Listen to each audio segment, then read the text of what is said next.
Dharavi पुनर्विकासामध्ये police, गिरणी कामगार, सफाई कामगार यांना घरं मिळायला हवी अशी मागणी उद्धव ठाकरेंनी केली आहे। त्यावर प्रवीण दरेकरांनी प्रत्युत्तर दिलंय।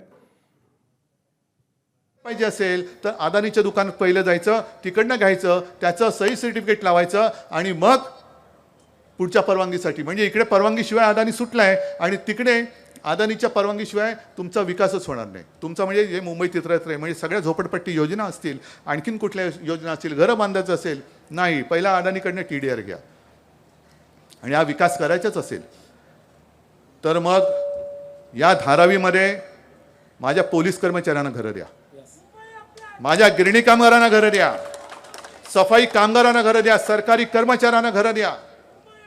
तुम्ही 2.5 वर्ष त्या ठिकाणी सत्तेत होतात। तुम्ही त्यांच्याविषयी, गिरणी कामगारांच्या विषयी काय आस्था होती, पोलिसांच्या विषयी काय आस्था होती हे त्यांनाही माहीत आहे। आणि देवेंद्रजींनी पोलिसांच्या घरांसाठी घेतलेली भूमिका, टिला रोड असेल, वरळी असेल किंवा ज्या ज्या पोलीस वसाहती आहेत त्यांना त्या ठिकाणी माहीत आहे पोलिसांसाठी कशा प्रकारे योजना ते करतायत।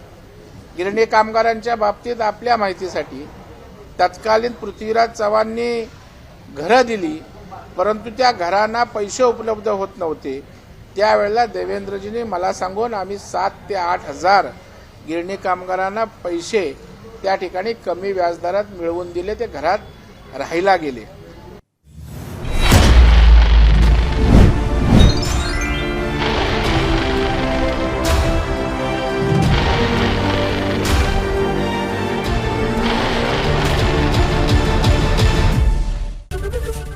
ABP माझा, उघडा डोळे बघा नीट।